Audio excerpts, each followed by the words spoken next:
Hello, my brother priests, deacons, and seminarians. I'm Father Frank Pavone, National Director of Priests for Life, with thoughts about preaching the pro-life message for the 13th Sunday in Year C. Freedom. We are called to freedom. That's what this weekend's second reading tells us. And it's a battle cry that many in the pro-choice community also try to use in a way that distorts the Word of God. Because when Paul tells us we're called to freedom, in this reading he also explains that that freedom is directed to love. That freedom is for the purpose of love.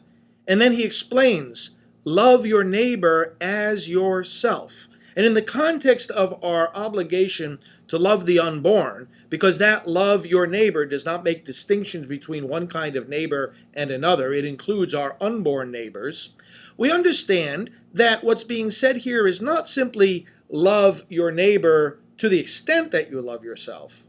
What's being said here is love your neighbor as a person like yourself. In other words, recognize that your neighbor is just as much of a person as you, no matter what differences in their characteristics there might be.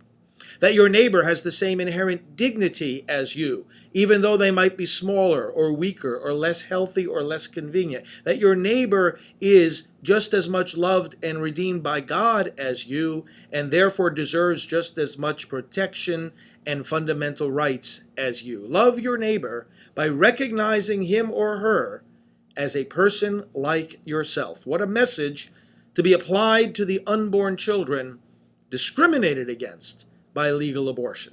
Let's proclaim this message of love, and in that we find true freedom. God bless you.